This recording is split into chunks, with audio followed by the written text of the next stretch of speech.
మీరేం చెప్తారు భారతి గారు? మీకు అంటే అంటే ఇప్పుడు ఈ చూస్తున్న ఈ ఘటన ఇదంతా మీ పిల్లలకు కానీ మేబీ మీ పేరెంట్స్ చెప్పుంటారు, ఇలాంటివన్నీ ఏదో చరిత్రలో మిగిలిపోతూ ఉంటాయి. కానీ ఇప్పటి నుంచి కనీసం మీరు ఒక 3 తరాలకు చెప్పవచ్చు. 500 ఏళ్ల క్రితం జరిగిన ఒక విచ్ఛిన్నం మా జనరేషన్లో మేము ఈ ఏజ్లో ఉన్నప్పుడు ఆ నిర్మాణం జరిగింది అని చెప్పేసి ఒక 3 తరాలకి కథలుగా చెప్పొచ్చేమో కదని. నాకు I have a 4-year-old daughter అండి. నేను తనకు అదే చెప్తాను. ఇవాళ అడిగింది, ఇవాళ ఏంటమ్మా ఇంపార్టెన్స్ ఏంటి అని. స్పెషల్ అందరూ పొద్దున్నే పూజలు చేస్తున్నారు. పొద్దున్న స్కూల్కి వెళ్తూ ఏంటమ్మా ఇవాళ అని అంటే కూర్చోపెట్టి మొత్తం కథంతా చెప్పి ఓహో అవునా అంటే జై శ్రీరామ్ జై హనుమాన్ అనేసాడు. మీరేమంటారు? మా పాప అయితే అడుగుతుందండి అయోధ్యకి ఎప్పుడు వెళ్తున్నాము. సో తను ఏ డిజ్నీ ల్యాండ్ ఏవి కోరుకోకుండా అమ్మ మనం అందరు కలిసి వెళ్దాం, అమ్మ తాతని అందరు తీసుకెళ్లి, నాన్నమ్మ తాతని అందరు తీసుకెళ్లి అయోధ్యకి వెళ్దాము. ఏదో పడిపోయింది తన మనసులో కూడా అక్కడికి వెళ్ళాలి అంటే. ఇలా ఆ గుడిని కూల్చారు, ఇవన్నీ ఇప్పుడు పిల్లలకి చెప్తే అర్థమవుతున్నాయి అండి. మామూలుగా ఇప్పుడు రామాయణాన్ని బాల రామాయణాన్ని పోని చిన్న చిన్నగా కథలుగా చెప్తే అర్థమవుతుంది. కానీ ఇలా ఈ ఘటనని ఈ రామ మందిర నిర్మాణం ఆ అవసరాన్ని చెబితే ఇప్పుడు పిల్లలకి అర్థమవుతుంది అంటారా? అర్థం చేసుకునే స్టేజ్ లో ఉన్నారమ్మా ఇవాళ రేపు పిల్లలు. అంతేనా?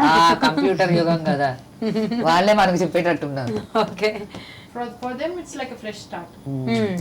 నిజంగా ఇప్పటి నుంచి వాళ్ళకి ఒక కొత్త అనుభూతి, ఒక అనుభవం ఇదంతా వాళ్ళకి. సో నిజంగానే ప్రసన్న లక్ష్మి గారు అన్నట్టుగా ఇక నుంచి ఆ రామతత్వం, ఆ వైబ్రేషన్స్ అంతా వ్యాపిస్తే ఆ చెడు అనేది కాస్త తొలగిపోతే, మామూలుగా ధర్మం 4 పాదాల మీద ఉండాలి, 3 పాదాలు ఇరిగిపోయినాయి, 3 కాళ్ళు ఇరిగిపోయినాయి అని చెప్తుంటారు. మన భారతీయ స్లోగన్ ఏంటో తెలుసు కదా, లోకా సమస్త సుఖినో భవంతు. అంతేగాని నా పొట్ట నా బట్ట నా ఇల్లు కాదు. సో మరి అది ఆయన చేసి చూపించారు కదా రామచంద్రుడు. అంటే లోకంలో అందరు, ఈవెన్ జంతువులు కూడా, ఇప్పుడు ఆయన జంతువులతో కూడా బాగా ఉన్నాడుగా. కోతులు జటాయువు, అవును, చివరికి చెట్లు అన్ని. అవును, సీతమ్మని తీసుకుపోతే చెట్లు కూడా ఇలా వాలిపోయాయిట. హనుమంతుడు మనం సుందరకాండలో చూస్తాం కదా, హనుమంతుడు వెళుతుంటే కొండలు కూడా ఆయనకి ఆశ్రయం ఇచ్చాయి. కొండలు నోరు తెరుచుకున్న కొండలు కూడా ఆయనకి దారి ఇచ్చాయి. సమస్త ప్రాణి సుఖంగా ఉండాలి. అంటే ప్రకృతిలో మనతో పాటు ఉన్నారు అని చెప్పడానికి ఇది. నేను ఇంకోటి కూడా చెప్తాను, ఇంకొక పాటతో మనం ముగిస్తే ఇంకొక ఇద్దరు కూడా రెడీగా ఉన్నారు. సుఖంగా ఉండాలనే ఆ కాన్సెప్ట్ తోటే బేసిక్ గా మంది హిందూ రాజ్యం అయినా మిగతా వాళ్ళని కూడా రానిచ్చాం. అంతేగా కదా. లోకంలో అందరూ ఉన్నారు, మ్లేచ్చులు ఉన్నారు, అందరూ ఉన్నారు. సో అందరినీ మనం రానిచ్చాం. వాళ్ళు కూడా నా వాళ్ళే, కలిసిమెలిసి ఉందాం ఆ భావంతో ఉన్నాం. ఆ భావంతో ఉన్నాం కాబట్టి చివరికి ఏమైంది, 500 ఏళ్ళు కూల్చి కూల్చి కూల్చి కూల్చి ఔరంగజేబు సోమనాథ్ 16 సార్లు కూల్చాడు. సోమనాథ్, అవును, 16 సార్లు. అవును, ఒక్కసారి కాదు, 2 సార్లు కాదు. మరి ఆ భావంతో వాళ్ళని రానిస్తే చివరికి మన ఆనవాళ్ళు లేకుండా చేసే చివరికి మన భారతీయ తత్వం గెలిచింది, మళ్ళీ గెలిచింది. ఇన్ ద సెన్స్ అంటే సుఖినో భవంతు అనే కాన్సెప్ట్ అక్కడ నెరవేరింది. మళ్ళీ విజయ కేతనం, హనుమాన్ జెండా ఎగిరింది. చల్లరే ఒకటి పాడేది.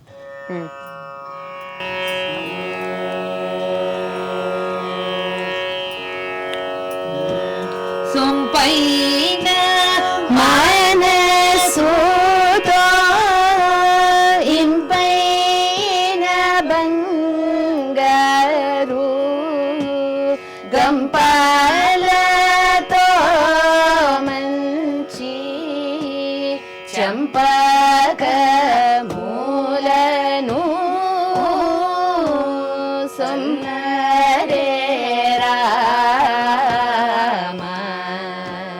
చంద్రునిపై పూల పామర మూలుమని నేమముతోడ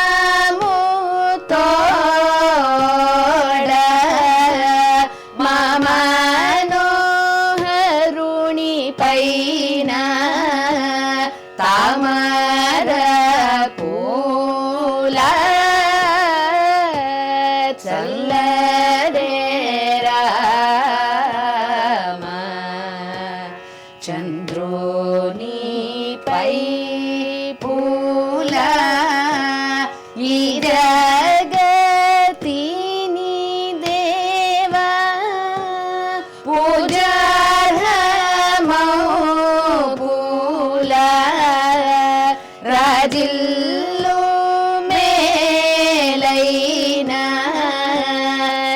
రాజీసు మామూల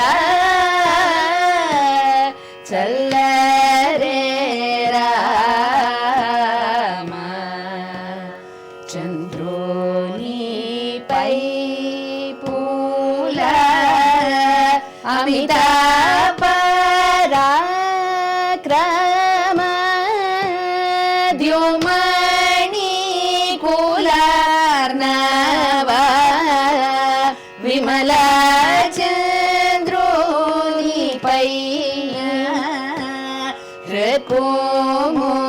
దాసు మామూల చల్లరే రామ చంద్రోనిపై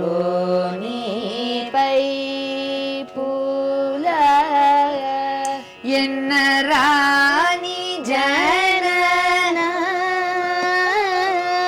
మరణములు లేకుండా మనసార త్యాగరాజ నూతూని పైన పూల చల్లరే రామ చంద్రోనిపై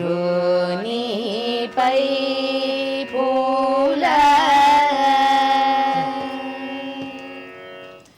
చివరికి ఒకటి చెప్తానమ్మా, ఎందుకు రామచంద్రుణ్ణి పట్టుకోవాలి అంటే ఎన్నరాని జనన మరణములు లేకుండా.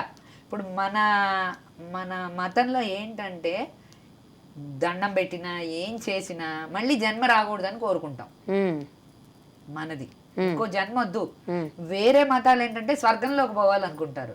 మనం స్వర్గంలో పోవాలనేది సెకండరీ పొజిషన్. అది ఓకే. ప్రైమరీ ఏంటి, స్వర్గంలోకి పోయినా మళ్ళీ జన్మ ఎత్తుతాం. అంటే మళ్ళీ జన్మ ఏమొస్తుందో, మానవ జన్మ వస్తే మనం వెన్ను తెరి చూస్తాం అన్ని. కుక్క జన్మ ఏ జన్మ వస్తే మనం ఇట్లా తెరి చూడలేం కదా, భూమికే ఉంటుంది కదా. మానవ జన్మ వస్తే ఏంటి, కాస్త ఏదో రామకృష్ణ అనుకోవచ్చు. అందుకని మానవ జన్మ అదనేది అది వేరే లెవెల్. మళ్ళీ ఆ జన్మ కూడా వద్దు. ఇప్పుడు ఎలాగో నీ గురించి తెలుసుకున్నాను, దీన్ని ఇక్కడ క్లోజ్ చేయి. ఎన్నరాని జనన మరణములు లేకుండా చూడు నాయన, అది ఫైనల్. ఓకే. అందుకే రాముడు కృష్ణుడు మన మతంలో. అవును, రైట్ అండి, రైట్. చాలా సంతోషం అమ్మా, ఈ అవకాశం ఏదో తెలిసింది. తెలిసింది కాదండి, చాలా అద్భుతంగా చాలా చక్కగా చెప్పారు. ఏదో తెలిసింది వచ్చింది, పాడాము. ఏదో నా వంతు నేను నేను కూడా చూసుకుని మాట్లాడాను. తెలుస్తుంది. మీరు అంటే నేను మీరు స్టార్టింగ్ లో మీరు ఇన్ని విషయాలు చెప్తారని అనుకోలేదు. అంటే కేవలం అంటే మీరు పాటలు మాత్రమే పాడుతూ ఉన్నారు, కానీ దానికి అర్థాలు, దాని వివరణ ఈరోజు జనరేషన్ నేర్చుకోవాల్సిన అంశాలు చాలా చక్కగా చెప్పారు ప్రసన్న లక్ష్మి గారు. అదంతా రామనామ వైభవం ఆ స్వామివారి కృతులు నేర్చుకున్నందువల్ల. అవును, వస్తుంది అది.